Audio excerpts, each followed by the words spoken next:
Well, good Sunday afternoon, friends. Mark Holmes here, and as always, I want to say thank you all for watching, commenting, subscribing, and being part of the Joe Boo Sports Report. Without you guys, as well as you ladies, you know that this literally does not work.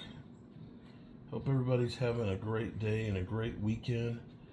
Our Cowboys, we'll see if they keep their streak alive of signing a free agent every day. We do know that they are going to need to sign another quarterback.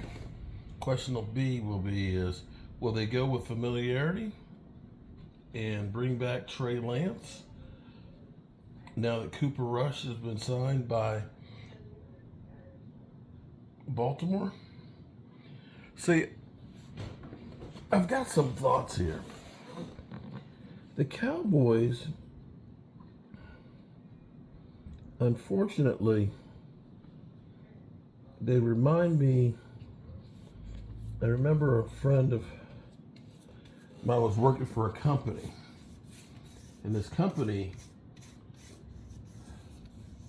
was saying that they were the oldest blah, blah, blah, blah, and basically that they were the hot shit, and that everybody else basically needed to bow down to them. Or they would say things like, that's not the way we do things around here. And the thing about it was, they were told this, that you need to change because you're becoming irrelevant in the world that is changing in dynamics. See, there's been a lot of businesses that were king, and they thought that they would always be there. Think about stuff like bookstores, how big they were. Books A Million. Think about Xerox. Think about Blockbuster Video. See, Amazon was like a Books A Million wannabe.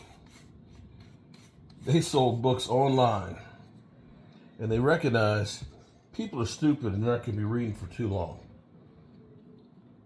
So they came up with audiobooks. And they also diversified to give people what they want.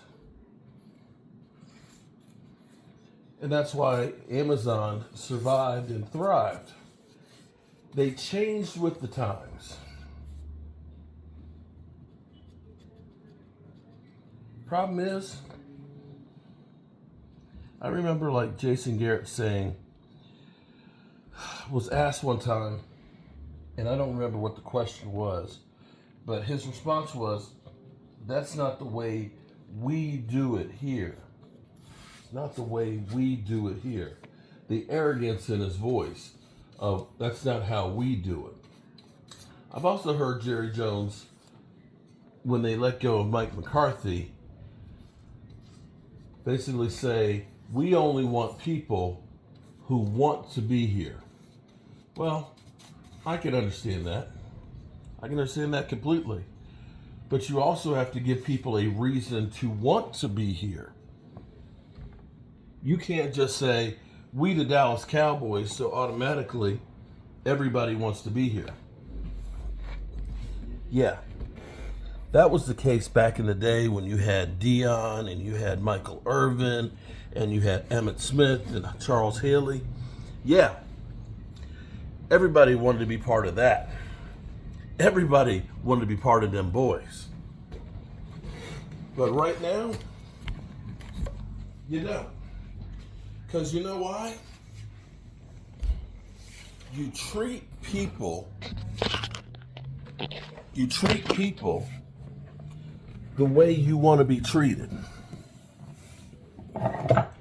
And instead of taking your free agents and saying, why don't you go out there and see what's there? Would you do that with your girlfriend? And come back with me your best offer? I know I wouldn't do that with Tracy.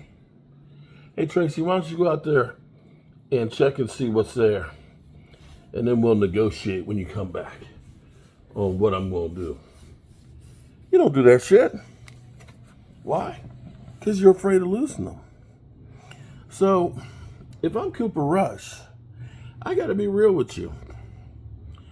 After you screwed me out of $250,000 to play Trey Lance in the very last game, I'd understood if, you had played Trey Lance earlier in the season and things to check him out and stuff, that would be one thing.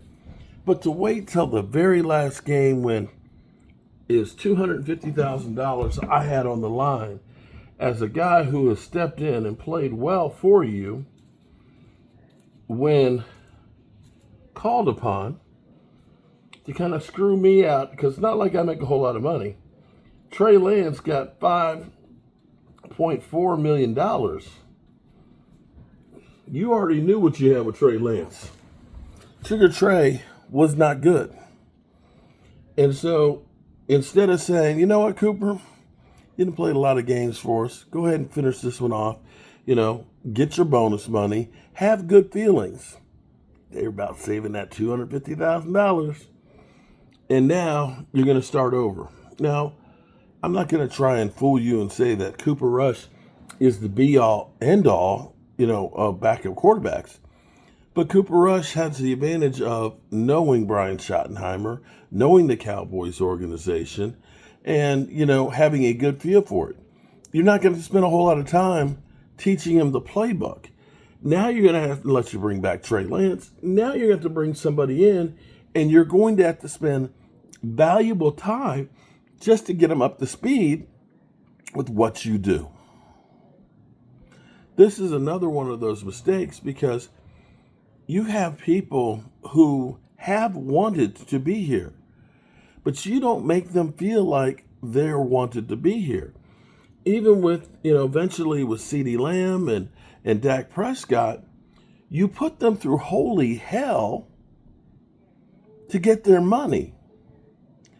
And I'm looking at this. I mean, if it were you and you went to your job and you said, hey, I'm performing better than, the other guys here, how about I get that raise?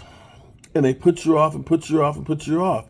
At some point, don't you kind of say, F you guys? I'm going to get I'm going to come in here. I'm going to do the bare minimum to keep my job. And that's it. And that's what the Cowboys are getting now. The Cowboys, when you used to get the benefit of the doubt, or people would take less money because you're the Cowboys, those days are gone. Nobody cares. The only thing that matters to anybody right now to come to the Cowboys is you're going to pay me more than anybody else. And that's why the Cowboys are no longer that destination. When they asked if, or tried to say that the Cowboys for a coaching hire was one of the coveted jobs, I don't think so. I don't think so. And so now we got to figure out who's going to be the backup quarterback. Man, there's not many of the good ones out there. Cooper Rush was pretty good. And they could have gotten him probably for less than what you paid Trey Lance to be your third string quarterback. But again, what do I know? All righty, people. Peace.